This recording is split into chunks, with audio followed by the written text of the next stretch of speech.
Guys, make sure to stay until the end. We'll talk about common mistakes people make that can cost you thousands of dollars in repair diagnostics that you may actually not even need. So let's explain what it is.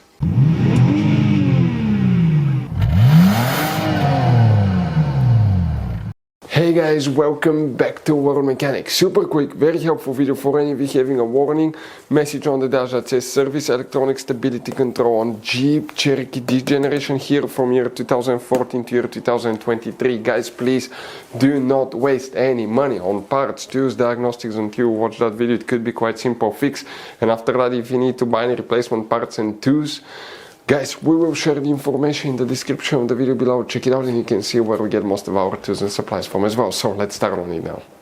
Before we start, guys, let us tell you a little bit about us. Every single car we get here at the garage, we try to make at least 200 to 300 free repair videos, guys. We take them completely apart. We show you how to fix engines, transmissions, bodywork, engine codes, transmission codes, fuses, relays. Why we do that, guys? All that because our mission at the garage is to save you as much money as we can. All we need in return, please subscribe to the channel, like the video. That way we can keep making these free videos, guys.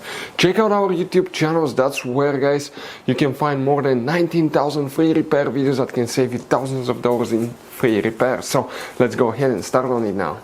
If you have, guys, that warning that says service electronic stability control, multiple things can cause that. In some cases you may be able to fix it without replacing anything. We'll talk about that, what we see often in the garage. But the first thing you always want to check is fuses, relays for the stability control, traction control, ABS system. Then you want to check fuses for brake light switch and some other ones as well. Let's explain where they're located. Quick advice from us: 9 out of 10 owners, guys, do not know there will be hidden fuse boxes in that Jeep Cherokee. That's why we made a special video on our YouTube channel that's called Jeep Cherokee fuse box location and diagram video that can save you, guys, thousands of dollars in repairs. Go ahead and open the hood facing the engine on the right side here. You see that's the driver's side. That's the battery. Right behind it is the main engine fuse box. You have, guys, okay, a couple tabs here that you squish together and lift the cover up, and underneath you're going to find a fuse box with a layout like this one here. Before we, guys, continue, let's quickly explain why it's always a good idea to test fuses and relays. Guys, it's very important to always test your fuses and relays. Why? Sometimes you may think you have a good fuse, guys. It's hard to tell. Look at those fuses, right? And sometimes, okay, you pull the fuse. Okay, I'm going to get the fuse puller and I'm going to remove one fuse. I want to show you on that 20 amp fuse. Sometimes it's very unclear if that fuse is burned or not. You may not clearly see it. So always, guys, test them, because if you don't test the fuse, you assume it's good. You end up spending money, time and diagnostics for problems that do not exist, guys. So you can just waste your money and time. Always test your fuses, always test relays. We will put links in the description of the video below where you can find, guys, a video for testing a fuse and testing a relay that will explain everything that you need to do. So, guys, here what we need to check here specifically.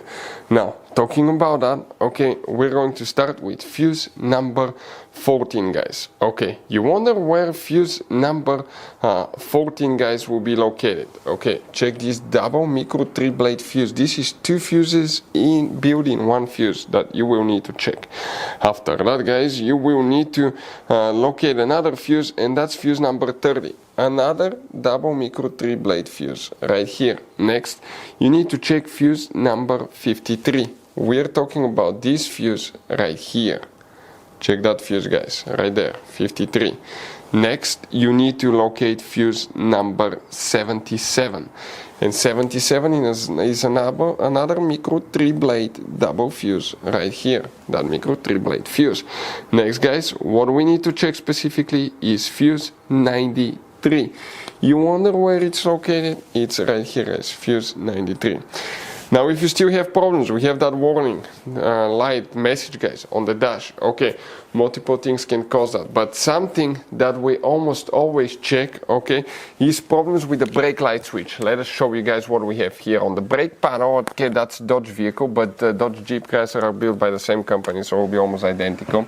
That's the brake panel. On the brake, above the brake panel there, you have that device known as a brake light switch. If I press the brake panel, watch what's happening. Okay, right there, it moves.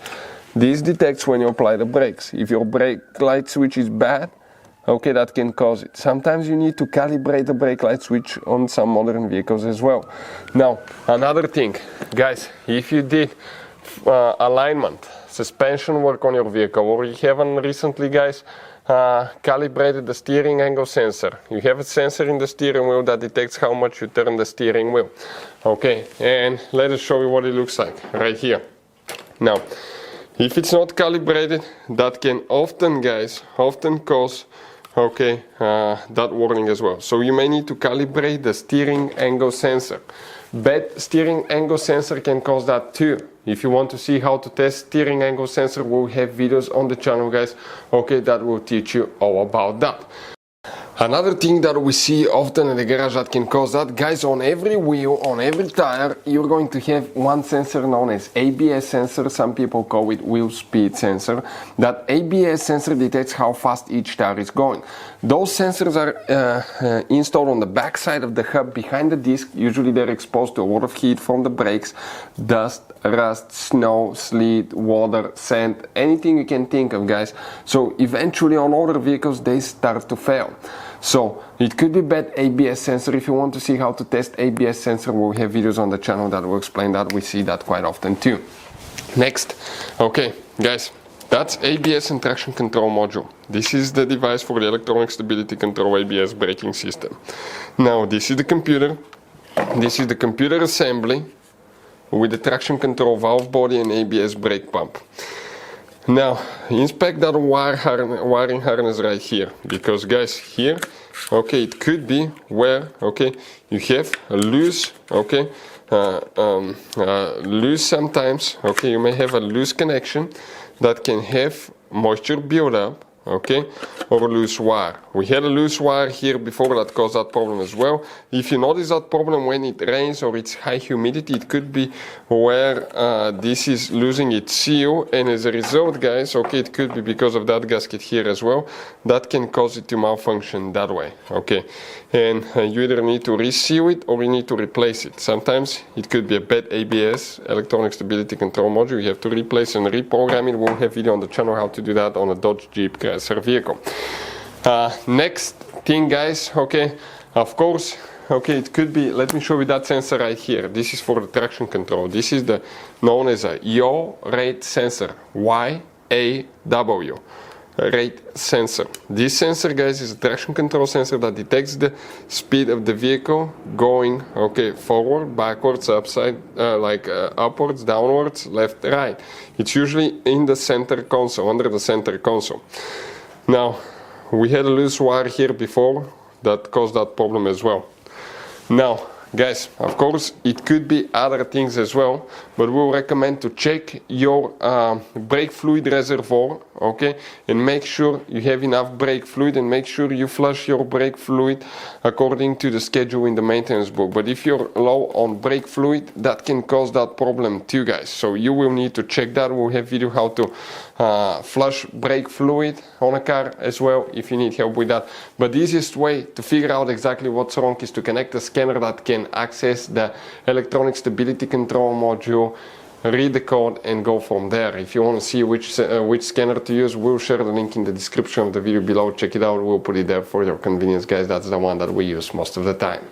Guys, quick advice, this Jeep Cherokee uses all kinds of fuses and relays. We want to show you the different fuses. Those are special fuses right here. You have mega fuses, you have micro 3-blade fuses, you have little mini cartridge fuses, maxi cartridge fuses.